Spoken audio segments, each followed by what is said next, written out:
बजरंग बाण नहीं करना चाहिए, ऐसा प्रश्न बहुत सारे साधकों ने हमारे और साधिकाओं ने भी ये पूछा है, कहा है। और मैंने सुना भी ऐसे लोगों को बोलते हुए, कुछ लोगों को, कि बजरंग बाण को नहीं करना चाहिए।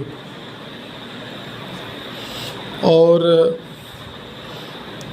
ऐसा करने से बजरंगबली क्रोधित होते हैं।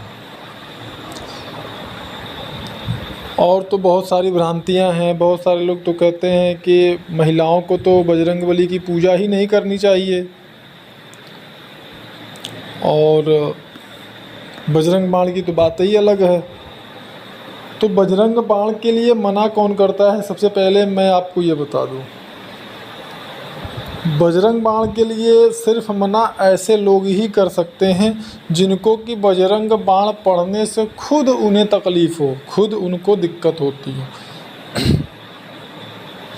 ऐसे लोग ही बजरंग बाण के लिए मना कर सकते हैं। पहला, या तो आपको बजरंग बाण पढ़ने के लिए मना करने वाले व्यक्ति ने बुरी शक्तियों को सिद्ध किया हो, प्रेत, पिशाच, ब्रह्म, राक्षस, जिन्न इत्यादि को, मसान इत्यादि, खबिस इत्यादि को उसने सिद्ध करके रखा हो, तो ही वह व्यक्ति आपको बजरंग बाण पढ़ने के लिए मना कर सकता है।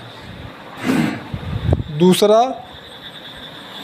या तो ऐसा व्यक्ति आपको बजरंग बाण पढ़ने के लिए मना कर सकता है जिसके अंदर खुदे प्रेत, पिशाच, ब्रह्म, राक्षस उसके ऊपर लगाए गए हों तांत्रिकों द्वारा, अथवा उसके अंदर प्रेत, पिशाच, ब्रह्म, राक्षस उसके दिमाग में हों, लगे हों, या उसे प्रेरित करते हों कि हाँ ऐसा मत करो। और तीसरा, जो कि सनातन धर्म के विरोधी हों, जो कि न चाहते हों कि आप सक्षम हों।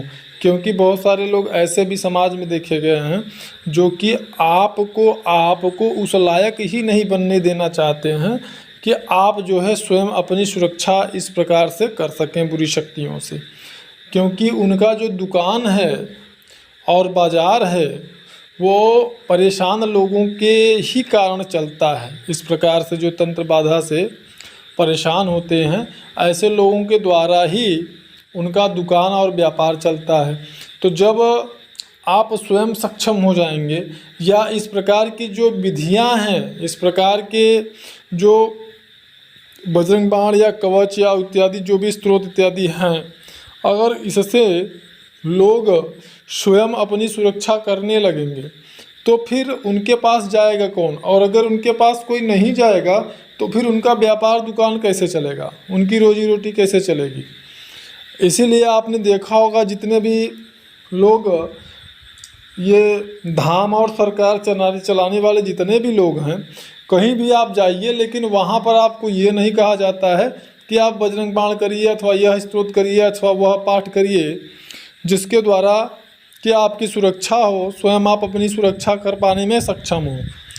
हर जगह बस आप जाएंगे, आपकी समस्या को ठीक कर दिया जाएगा, बताया जाएगा इतने दिन आओ, अमावस्या के दिन इतना अमावस्या हो, इतना पूर्णिमा हो, इतनी पेशी करो, इतना सोमवार आओ अथवा इतने मंगलवार हो। दुनियादारी तमाम प्रकार के अपने अपने सबके प्रोटोकॉल होते हैं, अपने अपने नियम शर्तें होती हैं।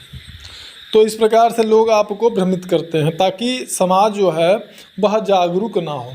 अन्यथा जब आप किसी सच्चे सनातनी गुरु के पास जाएंगे तो वो आपको ठीक नहीं करेगा, वो आपकी समस्या को ठीक नहीं करेगा, बल्कि वह आपको वह विधि विधान बताएगा जिसके द्वारा कि आप अपनी समस्या को खुद जड़ मूल से नष्ट कर दीजिए और जीवन में दोबारा उस टाइप की, उस प्रकार की समस्या आपके जीवन में ना आए।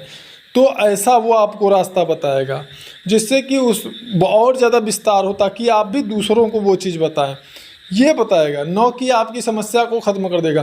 क्यों? क्योंकि मान लीजिए एक बार आपकी समस्या को ख़त्म किया गया तो फिर आपको समस्या हो सकती है आने वाले समय में, क्योंकि ये कलयुग चल रहा है। यहाँ पे इस प्रकार के राक्षस, नर, पिशाच जो है, गंदी मानसिकता वाले सुअर की पैदाइश जो तांत्रिक हैं, वो आपको कदम कदम पर मिलेंगे। ये कलयुग चल रहा है।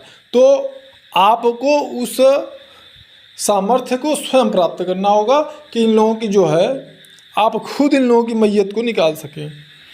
तभी जाकर के आप इस कलयुग में सुखपूर्वक या इस प्रकार की समस्याओं से दूर रहते हुए, अपने लोगों को इस प्रकार की समस्याओं से दूर रखते हुए जीवन यापन कर पाएंगे। तो इसलिए बहुत ही ज़्यादा ज़रूरी है कि आप इस प्रकार के लोगों की बातों को बिल्कुल ना सुने और बिल्कुल भी इस बात को आपको गौर करना चाहिए और ध्यान देना चाहिए। बजरंग बाण यदि न करने के लायक या न करने वाली ग्रंथ अथवा चालीसा अथवा स्तोत्र अथवा पाठ इत्यादि कुछ भी होता तो इसको सर्वजन तक पहुंचाने का जो कार्य किया गया है या सार्वजनिक किया गया, यह सार्वजनिक नहीं किया जाता बल्कि गोपनीय रखा जाता, गुप्त रखा जाता। जो केवल जिस प्रकार से कुछ विशेष गोपनीय विशिष्ट मंत्र विधि होते हैं, मुद्राएं होती हैं, जो गुरु और शिष्य परंपरा में ही आगे बढ़ाई जाती हैं, उसी प्रकार से इसको भी गुरु और शिष्य परंपरा के अंतर्गत ही आगे बढ़ाया जाता, न कि इस प्रकार से सुलभता से सार्वजनिक किया जाता। और सबसे महत्वपूर्ण है कि गोस्वामी तुलसीदास द्वारा इसकी रचना नहीं की जाती।